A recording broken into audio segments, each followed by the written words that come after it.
지금 바울이 있는 곳이요, 가이사랴죠. 유대 총독의 관저가 있는 곳입니다. 이곳에서요, 미결수의 신분으로 바울이 2년의 세월을 보내죠. 그때의 총독의 이름이 벨릭스입니다. 벨릭스의 인생 서사, 참 드라마틱한 면이 있다고 말씀드렸어요. 원래 노예 출신이었거든요. 그가 유대 지역을 관할하는 최고 통치권자, 총독의 자리에 올랐어요. 엄청난 신분 상승이죠. 인생 역전입니다. 그런데 벨릭스의 이름의 뜻이 행복이거든요. 이 사실을 고려할 때 벨릭스의 이 드라마틱한 인생 서사는요, 더욱 흥미로움을 자아냅니다. 부모가 지어준 이름일 수 있겠죠. 그렇다면은 이 이름에는요, 노예로 태어난 자기 아들이 부디 행복한 생을 영위하기를 바라는 그들의 간절한 염원이 담겨 있다고도 볼 수 있을 것입니다. 질문은 이것이죠. 그러면 과연 벨릭스의 생은 그 이름의 뜻처럼 행복했을까요? 오늘 본문을 통해서 그 부분을 추적해 보고자 합니다. 그리고요, 특별히 오늘 본문을 통해서 행복에 대해서 생각을 하는데, 진정한 행복한 인생은 어떤 인생인지에 대해서 한번 생각해 보겠습니다. 먼저요, 벨릭스라는 사람에 대해서 조금 더 구체적으로 살펴보면요, 그는 권력에 집착이 아주 상당했던 사람임을 알 수 있죠. 그렇잖아요.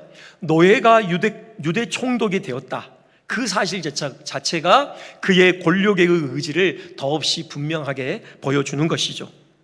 가장 밑바닥인 노예에서부터 한 지역의 최고 통치권자의 자리에까지 올랐잖아요.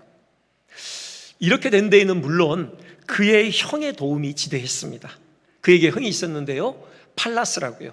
그 또한 노예였어요. 그러니까 지난 시간에도 말씀드렸듯이 황제 글라우디오의 어머니 안토니아의 집안의 노예였습니다, 이 형제가요.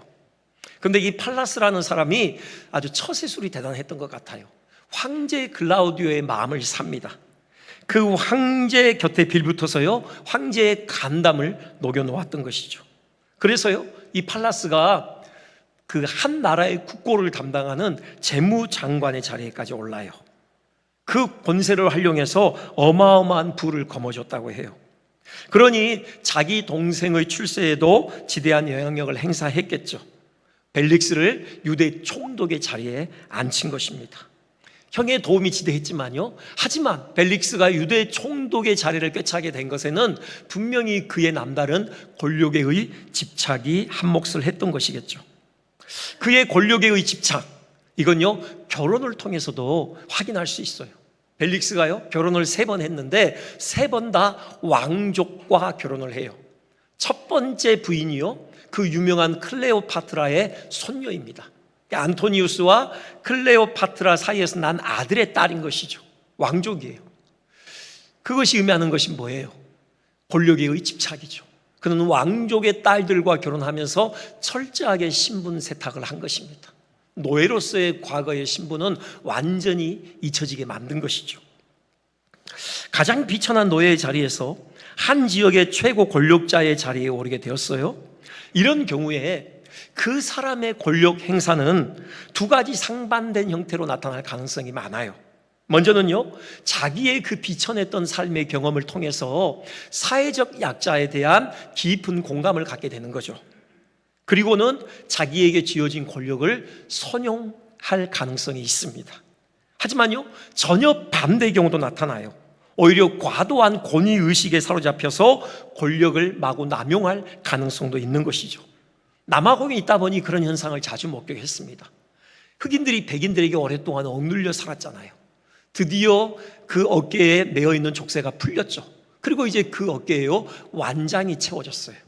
그러니 어깨에 잔뜩 힘이 들어갑니다. 마음에 여유가 없어요. 그래서요, 조금이라도 자기의 권위를 무시하는 듯한 행동으로 비치는 것을요, 견딜 수 없어 해요. 괜히 공포 분위기를 조성하죠. 권력을 남용하는 것입니다. 벨릭스가 바로 그런 경우였어요. 지난 시간에도 말씀드렸듯이요, 역사가 타키투스가 이 벨릭스의 통치 행위에 대해서 이렇게 악평을 해요.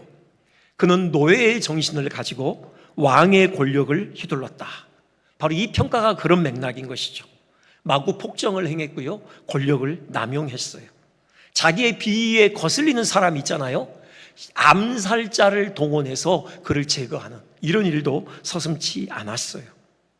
그의 권력의 집착은요, 바울에 대한 태도에서도 나타나잖아요. 바울이 뻔히 무죄인 줄 알아요. 그럼에도 불구하고 그를 붙들어뒀던 이유, 바로 유대의 지도자들의 마음을 달래기 위해서였죠. 자기의 정치적인 이득을 위해서였습니다. 자기의 자리를 공고하기 위해서라면은 공의를 철저하게 외면하는 일을 서슴지 않는 그런 인물이었던 것이죠. 권력의 의지 못지않게요, 벨릭스는 자기 형처럼 돈에 대한 탐욕 또한 아주 강한 사람이었습니다. 반란의 가담한 죄수들을 뇌물을 받고 풀어주는 경우도 있었고요. 그 외에 벨릭스의 부정부패의 행각에 대해서는 역사적인 자료들이 대체로 일치된 증언을 하고 있습니다. 여기 죄 없는 바울을 붙잡아둔 이유 중에 하나도 바로 돈에 대한 탐욕 때문이었잖아요. 바울에게서 뇌물을 받을 수 있지 않을까 기대했던 것이죠. 그런 생각 해볼 수 있어요. 도대체 바울에게 무슨 돈을 뜯어낼 것이 있다고 바울을 붙잡아 뒀을까?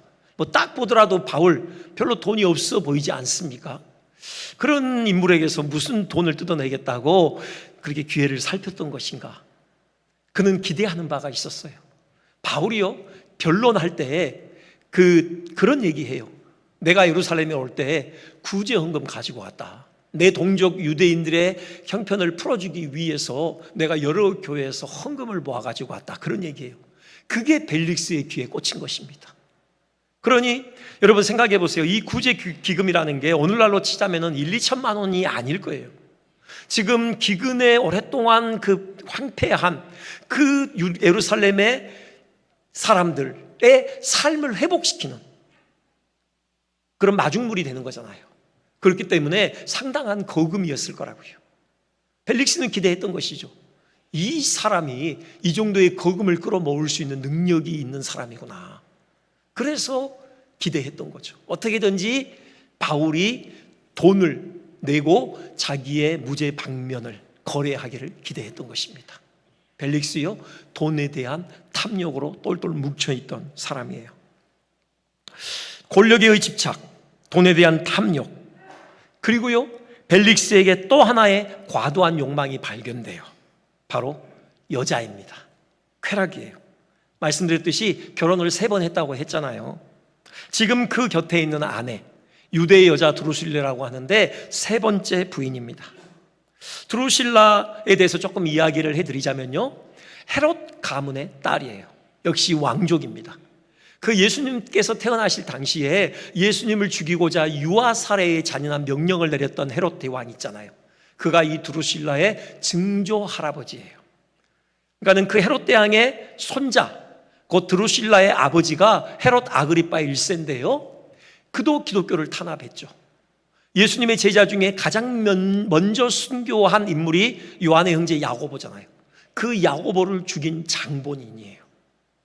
나중에 연설하고 나서요, 백성들이 막 호응하죠.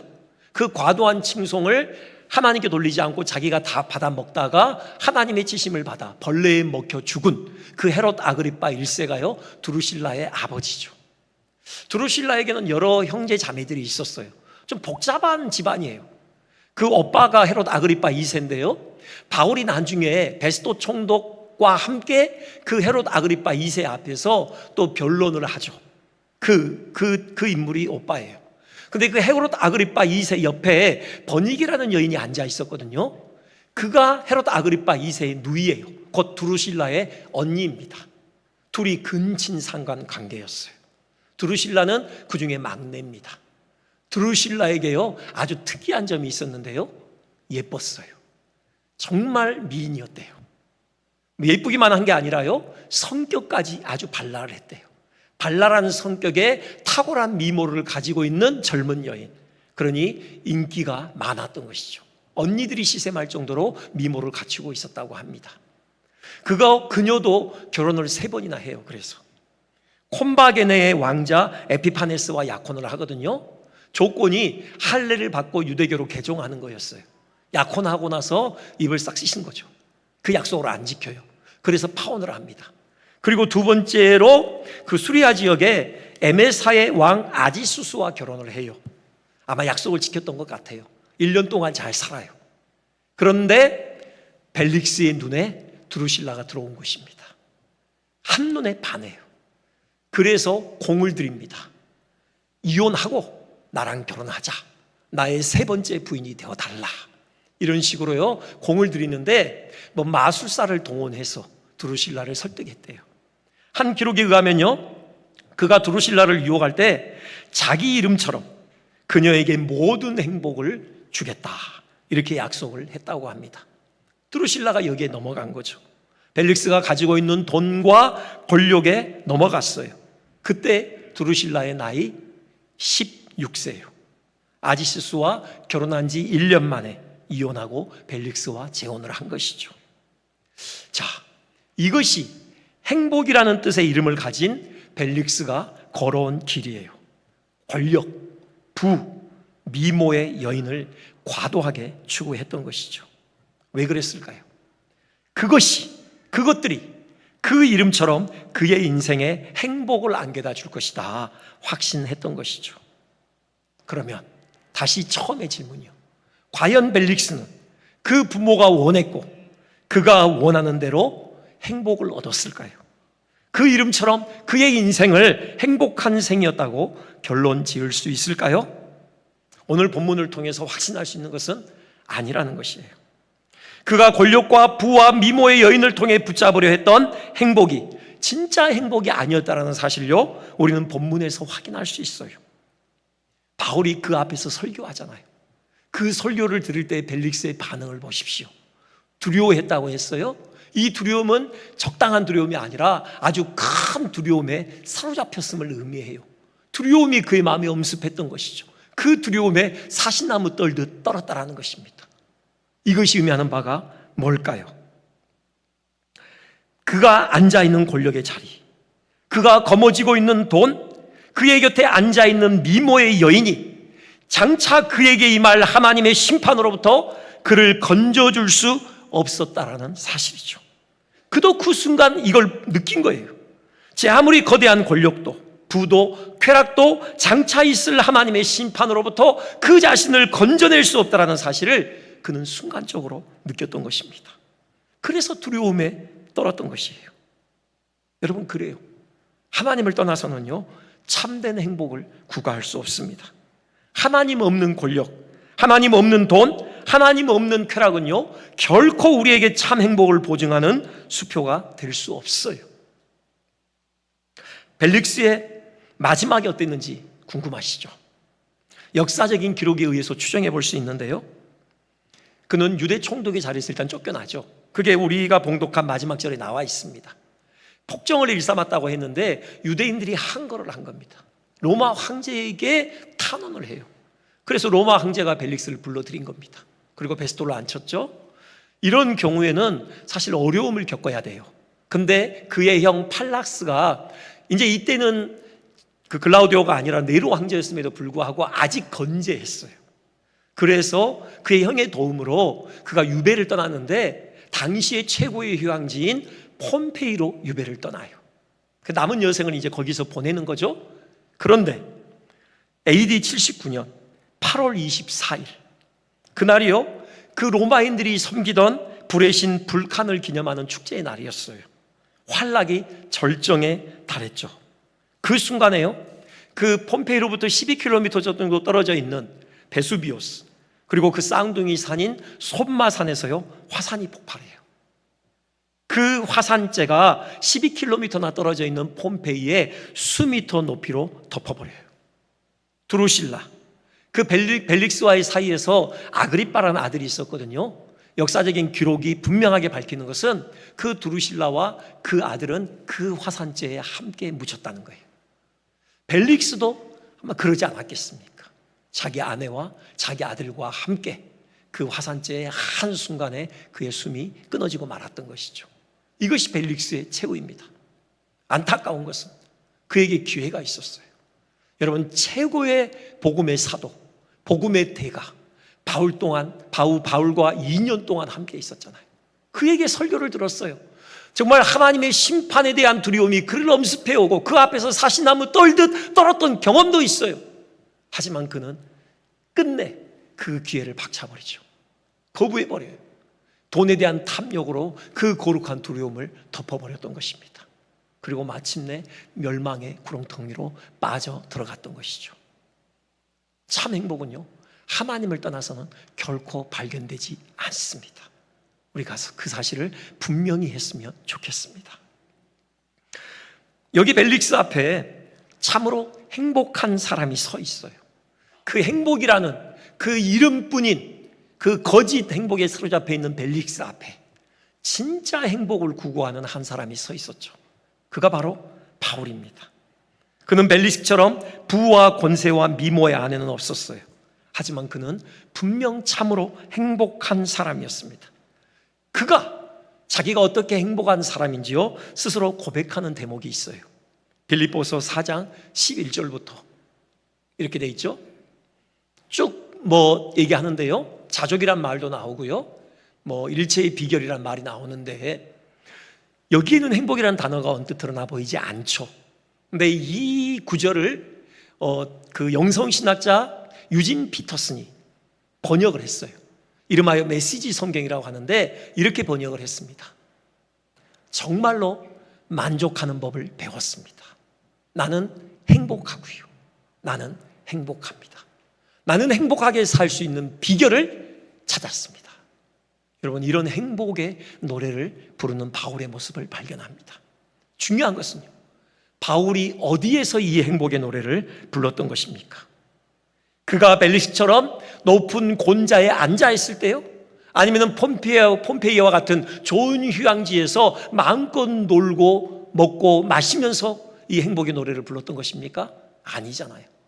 빌립보서의 배경이 어디입니까? 감옥이잖아요. 어둡고 차디찬 그 칙칙한 감옥방에서 그가 이 행복의 노래를 불렀던 것입니다. 그러니 이 고백은 진정이 담겨 있는 거죠. 진짜 바울은 행복한 사람이었어요. 나는 행복합니다. 나는 행복합니다. 나는 어떠한 상황에서도 행복할 수 있는 비결을 찾았습니다. 바울이 찾았다고 하는 그 행복의 비결, 벨릭스 앞에서의 그의 설교를 통해 우리는 확인할 수 있습니다. 그가 전하는 게 뭐죠? 그리스도 예수 믿는 도를 듣거늘. 그렇죠. 예수 그리스도를 믿는 도를 전했어요. 곧 그의 행복의 비결이 뭐냐? 예수 그리스도를 믿는 믿음이었습니다. 곧 예수 그리스도가 바로 바울의 행복의 원천이었던 것이죠. 그는 예수 그리스도를 믿는 믿음을요 3가지로 설명을 해요. 의, 절제, 장차 오는 심판이죠. 이 3가지가 예수 그리스도를 믿는 믿음의 요체라는 것입니다. 그 말인즉 이 3가지가요 바로 바울을 행복의 사람으로 만든 근본 이유라는 것이죠. 생각해 보면요 정말 그래요. 이 3가지 하나하나가 우리에게 참 행복을 안기는 근본적인 이유가 되는 것입니다. 먼저 의에 대해 생각해 볼까요? 성경의 가르침에 의하면은 의는 결국 하나님과의 바른 관계를 의미합니다. 하나님과의 바른 관계, 이게 바로 의로운 상태예요. 행복에 있어서요 관계가 소중하다는 사실은 우리는 경험을 통해서 충분히 확인해요. 여러분, 가정을 생각해 보세요.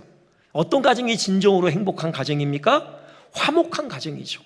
가족끼리 관계가 좋은 가정이에요. 남편과 아내, 부모와 자녀 간의 화목한 관계를 이루고 있는 가정이야말로 진짜 행복한 가정이죠.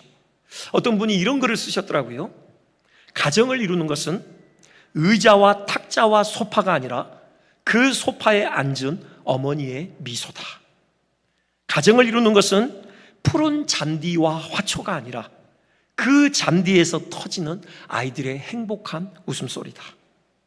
가정을 이루는 것은 자동차나 사람이 드나드는 대문이 아니라 사랑을 주려고 그 문으로 들어오는 아빠의 설레는 가슴이다. 여러분, 그렇죠. 바른 관계야말로 정말 진정한 행복의 원천인 것이죠.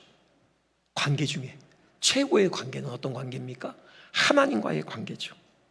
여러분, 하나님과의 바른 관계를 맺는 것이야말로 우리 생을 가장 행복하게 만드는 중요하고도 필수적인 요소라는 거예요. 늘 말씀드리잖아요.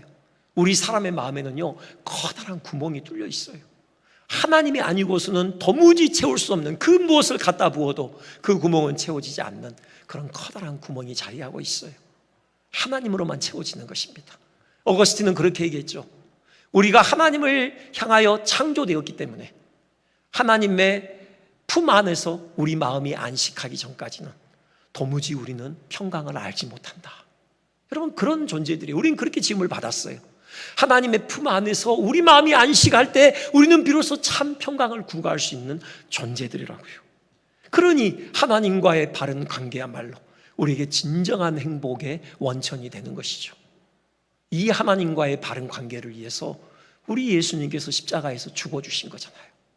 우리 예수님께서 십자가의 죽으심으로 하나님과의 바른 관계를 회복시켜 주셨잖아요.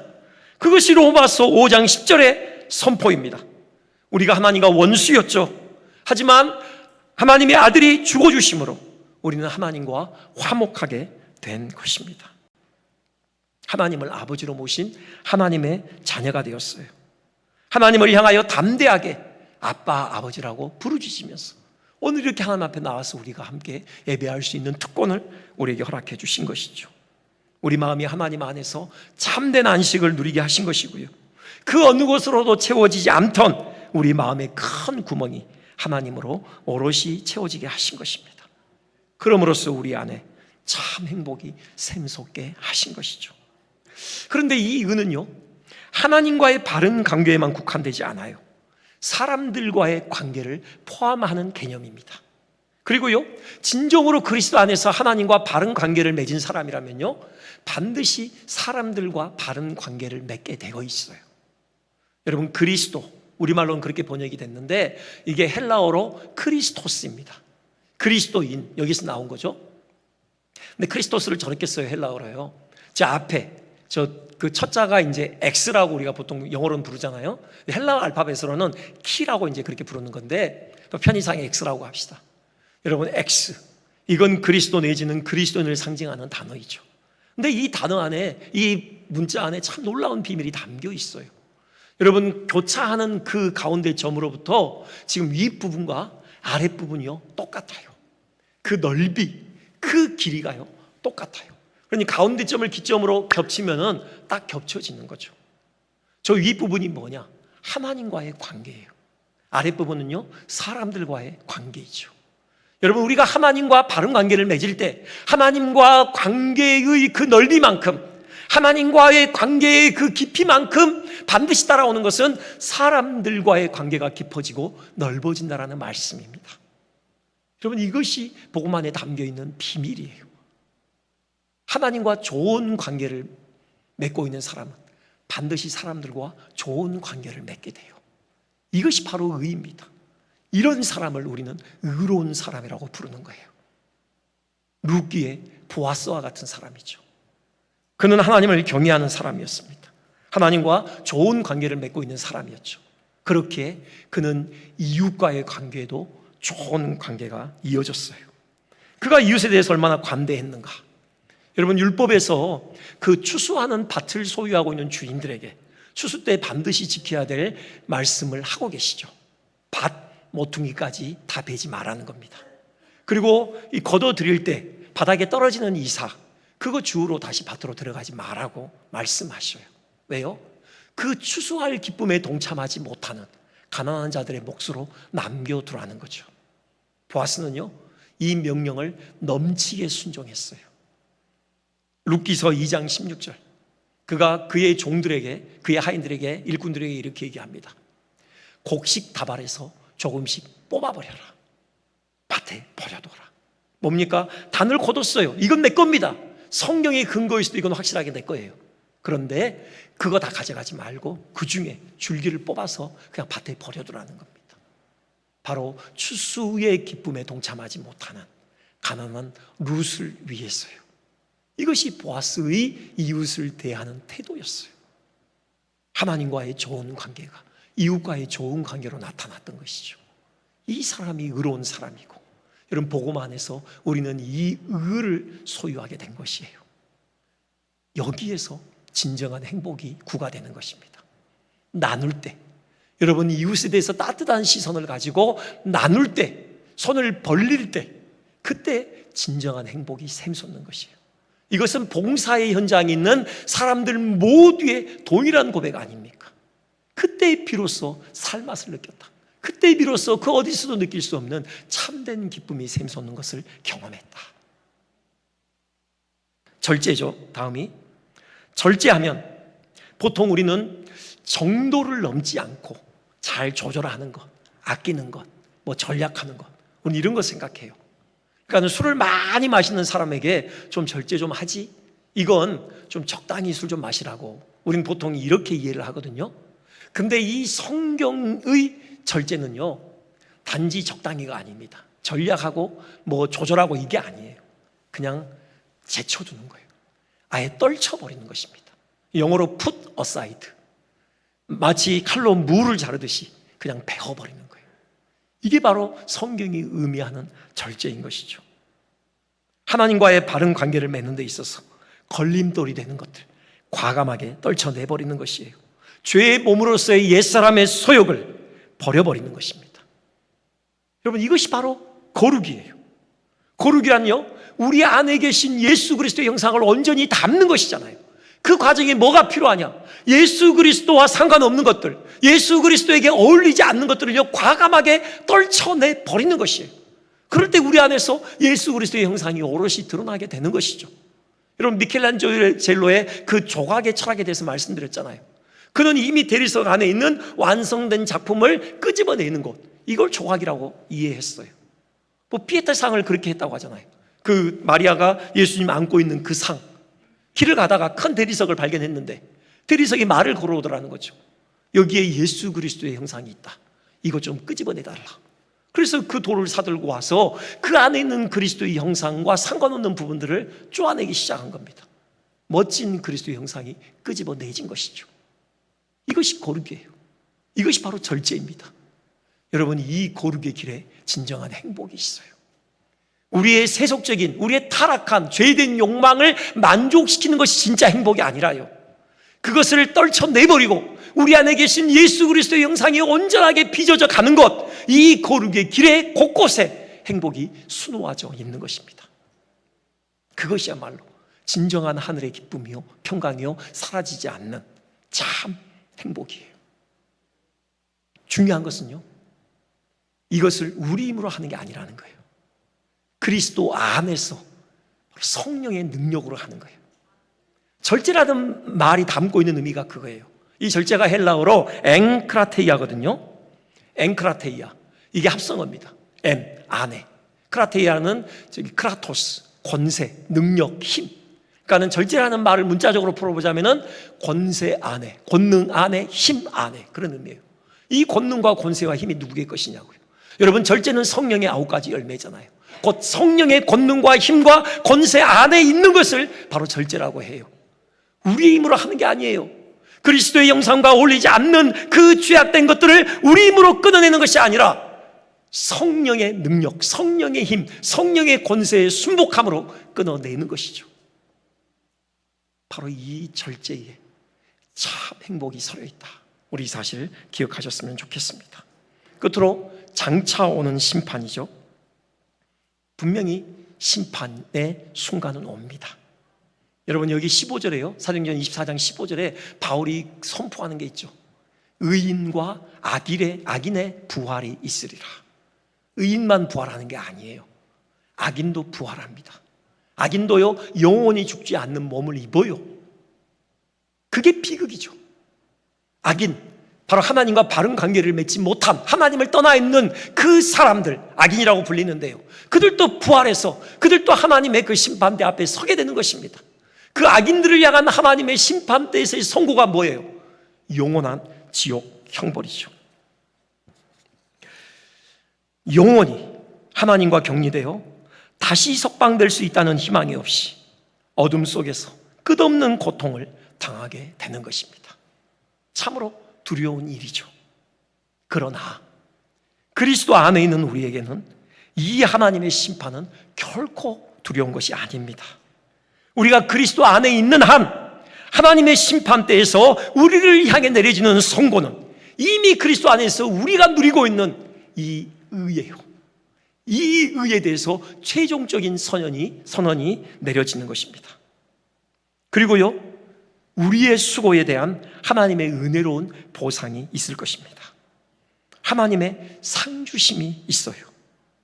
이것이 그리스도 안에서 바울이 품고 있던 기대요 소망이었습니다. 디모데후서 4장 7절 8절, 그가 인생의 끝자락에서 그가 그런 소망을 밝히잖아요. 나를 위해서 의의 면류관이 예비되어 있을 것이다. 의로우신 재판장 되신 하나님 예수 그리스도께서 나의 머리에 그 면류관을 씌워주시는 영광스러운 순간이 장차 나에게 임할 심판의 순간이다. 여러분, 그러니 바울에게 있어서요, 장차 오는 심판은 그에게 또 한 가지 행복을 구가하는 소중한 이유가 되었던 것이죠. 우리에게도 그렇습니다. 제가 느헤미야서 지금 새벽마다 보고 있잖아요. 거기서 다시금 새삼 확인하게 되는 사실이 있어요. 하나님께서는요, 우리의 모든 행동을 지켜보고 계시다라는 거예요. 특별히 느헤미야 3장 보면은 성벽 재건 공사에 대해서 아주 자세하게 설명을 하고 계시잖아요. 그 봉사자들 이름을 하나하나 나열하고 계셔요. 누가 어떤 구역을 어떤 태도로 작업에 임했는지, 여러분, 그것들을 자세하게 기록하고 계셔요. 심지어는 그 두고와 귀족들, 그들은 농땡이 쳤잖아요. 슬그머니 공사에서 빠졌거든요. 그것마저도 거기에 기록이 돼 있어요. 그 말인즉슨 하나님께서 지켜보고 계시다라는 거죠. 하나님께서 기억하고 계시다라는 것입니다. 하나님께서요, 우리의 수고를 기억하셔요. 우리가 주를 위해서 눈물을 흘리고 우리가 땀 흘리는 그 수고를 하나님께서 눈여겨보시고 기억하시는 것입니다. 그리고 장차 올 심판의 때에 우리에게 그 수고에 대한 은혜로운 보상을 안겨주시는 것이에요. 바울의 머리에 씌워졌을 그 의의 면류관을 우리에게도 씌워주시는 것입니다. 이 말씀만 드리고 말씀을 마치겠는데요, 그 이름이 알려진 아주 유명한 목사님의 아버지에 관한 이야기입니다. 그 목사님의 아버지도 역시 목사님이었는데요, 아주 작은 개척교회 목사님이었어요. 평생 10명이 넘지 않았다라는 그런 얘기를 들었는데요, 이제 그 교회의 부흥을 위해서 작심하고 이분이 40일 작전 기도를 하셔요. 그런데 기도하시던 중에 17일째 되는 날 하나님께서 그를 부르십니다. 그냥 소천하셔요. 문제는 그 아들이었죠. 도무지 그 상황이 이해가 안 되는 것입니다. 아니, 금식하면서 기도하고 있는데 교회를 불같이 일으켜 세워주셔야지 담임 목사를 오히려 데려가 버리시면 이거 어떻게 하자는 것이냐. 하나님이 원망스러웠대요. 일정 기간 방황을 합니다. 근데 그 어머니, 사모님이요, 그 아들 목사님에게, 아들에게 네가 아버지를 이어서 목사가 돼야 된다, 간곡히 요청을 하셨대요. 결국 그 요청에 순복해서 목회의 길에 들어서요. 어느 날 그 뮤지컬 공연을 보러 이제 공연장에 갔는데요, 그 공연이 다 끝나면 커튼콜 시간이 있잖아요. 이제 배우들이 나와서 이제 관객들에게 인사하죠. 그럼 관객들은 무대에서 열연을 펼친 그 배우들을 향하여서 그냥 기립박수를 보내잖아요. 그 순간 환상을 보셨대요. 그 객석에 예수님께서 서 계셨던 것입니다. 예수님께서 환하게 웃으면서 박수를 치시는 그 모습을 보게 돼요. 그 순간 아버지가 떠올랐대요. 평생을 작은 개척교회를 목회하시다가 교회를 위해 금식 기도하시다가 소천하신 그 아버지를 향하여 예수님께서 박수를 보내고 계시는 것처럼 느껴졌던 거예요. 그동안 참 수고했다 하며 아버지를 격려하시는 것만 같았답니다. 그날 목사님께서는 하염없이 눈물을 흘리셨다고 해요. 그렇습니다. 우리 모두에게 예수님께서 이렇게 박수 쳐주실 것입니다. 장차 올 심판의 때에 착하고 충성된 종아, 정말 수고했다, 격려해 주실 것이에요. 그리고 우리 머리에 영광의 면류관을 씌워주실 것입니다. 이 하나님의 상주심을 바라봅시다. 그리고 우리에게 주어진 순간순간을 우리 자신을 부인하며 충성되이 주님을 따라갑시다. 하나님과 좋은 관계를 맺고 그와 더불어서 이웃과의 화평의 관계를 맺어가는 우리 모두 되시기를, 그래서 우리의 삶의 여정에 행복을 가득 만끽하시는 우리 모두 되시기를 주님의 이름으로 축원드립니다.